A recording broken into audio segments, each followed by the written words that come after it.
This video is brought to you by Ground News.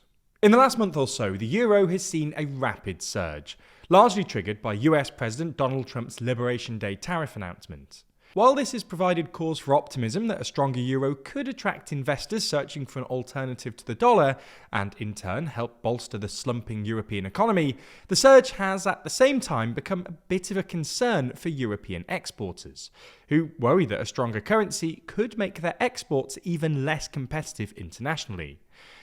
BNP Paribas, for instance, estimate that a sustained 10% rise in the euro shaves 2 to 3% off the bloc's corporate earnings. So, in this video, we're going to explain the euro's recent surge, why it's spooking European exporters, and to what extent the euro's recent surge will prove beneficial for the European economy.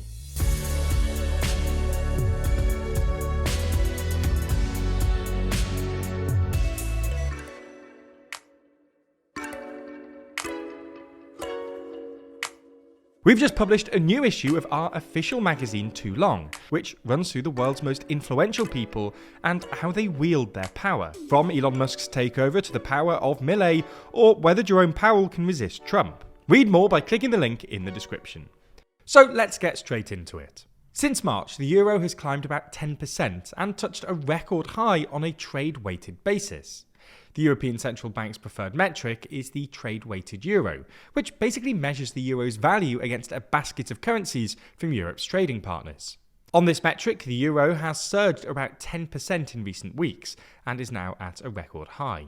Half of that gain has come in April, putting the currency on track for its strongest month since late 2022.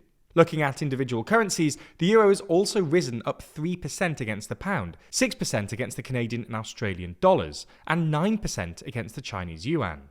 Most of this surge is the direct result of the collapsing confidence in the dollar, triggered earlier last month by US President Donald Trump's Liberation Day tariff bonanza, when he slapped a flat 10% tariff rate on most imports coming into the US, as well as another 25% tariff on most automotive vehicles, steel and aluminium.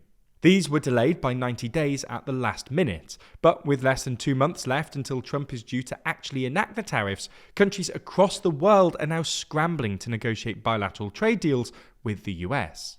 Now, Trump's tariffs should have, in theory, strengthened the dollar, because most analysts expected them to do more harm to other countries than to the US. But instead, the complete opposite has happened, and the dollar's value has plunged as foreign investors lost faith in the dollar as a safe asset. While this has largely been as a result of Trump's erratic tariff war, it's also been exacerbated by the obscene amount of debt the US is currently issuing, sparking worries about either a default or the US inflating away its debt. Trump's recent comments about devaluing the dollar to help reindustrialize America haven't helped either, nor has his antagonistic attitude to America's long-standing allies and his enthusiasm for sanctions, which has made some investors anxious about the prospect of Trump seizing their dollar-denominated assets. Anyways, this has all meant that investors and markets are now flocking to other safe haven currencies, like the Swiss franc, the Chinese yen, and, of course, the euro. The euro might have also been helped by Germany's historic U-turn against its debt brake and traditional debt-shy economic policy. Announced by the new Chancellor Friedrich Merz back in March, the German state is set to undergo a massive expansion in defence spending, under which any spending on defence that amounts to more than 1% of Germany's GDP would no longer be subject to a limit on borrowing, which until now has been fixed at 0.35% of GDP. Merz also announced the creation of a €500 billion infrastructure fund, and while you might expect more euro-denominated debt to make the euro less attractive, this new swathe of high-grade German debt has proved an attractive alternative to investors who previously held US government debt. Now, in lots of ways, a stronger euro is a good thing. It should boost consumer confidence and domestic demand by allowing Europeans to import more stuff, which should be good for the European economy. It also reflects confidence in Europe, which could lead to more investment. But it's not necessarily good news for the bloc's exporters, which are, in many ways, the backbone of the EU's trade-oriented economy. To give you a bit of context, the EU, after China, has the largest share of global exports, with the US accounting for 20.6% of the EU's total goods exports, followed by the UK, China, Switzerland and Turkey. Since 2014, the bloc has run a persistent trade surplus, meaning it exports more than it imports, with its main exports being machinery, vehicles, and chemicals. Overall, this extra EU trade accounts for around 40% of its GDP, and Goldman Sachs has estimated that companies in the Stoxx Europe 600 index derive 60% of their revenue from abroad, of which the US accounts for nearly half. What we're trying to say is the European economy is pretty trade dependent, and anything which makes its exports more expensive could dampen growth. Unfortunately for Europe, the euro's recent rise threatens to do exactly this. While a stronger euro might make it cheaper to import some components, in the aggregate it will probably make European products more expensive for consumers outside the EU, reducing exports overall. This will exacerbate a pre-existing crisis amongst Europe's exporters, who are already struggling with high energy prices and cheap Chinese alternatives. Although many companies use currency hedges to protect against swings in foreign exchange rates, several have told investors that a prolonged rally in the euro would squeeze profits and revenues.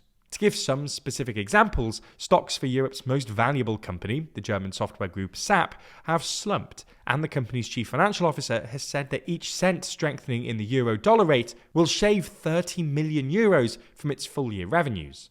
Germany's HelloFresh, a provider of meal kits, warned a rate of $1.14 would hit adjusted operating profit by 28 million euros, while the Dutch brewing company Heineken said the surge could take 180 million euros off its full-year adjusted net profit.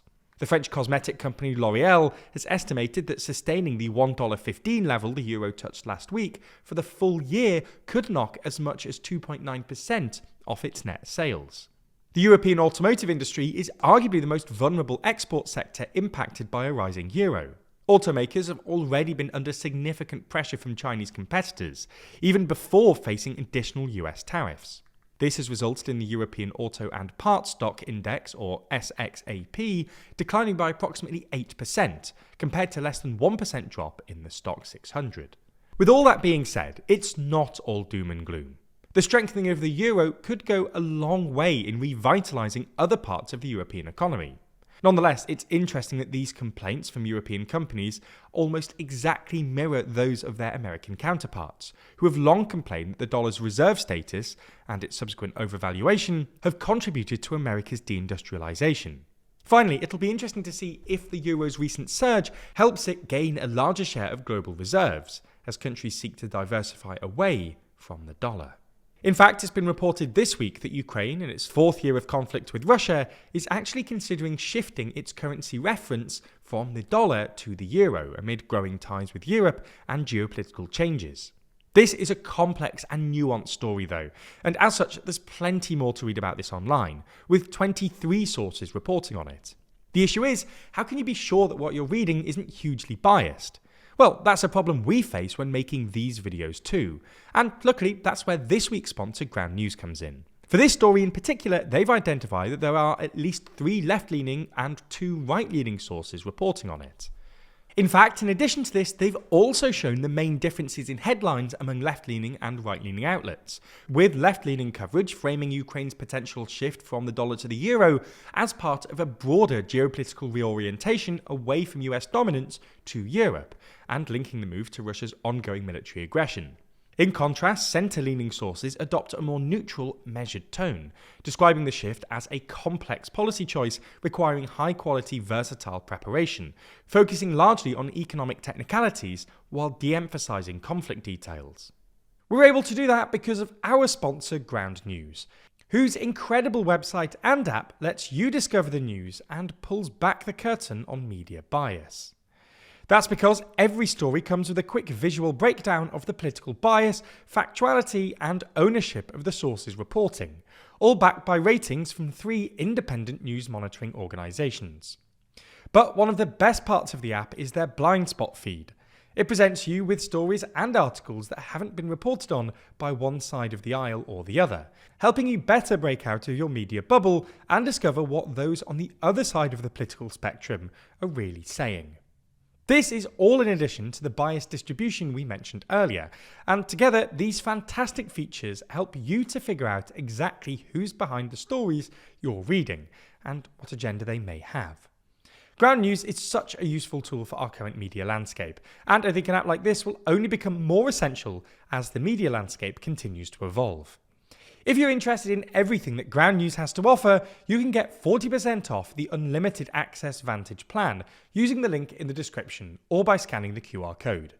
This offer is only available here, so make sure you go to ground.news/TLDR or click the link in the description to get started and support an independent news platform working to make the media landscape more transparent.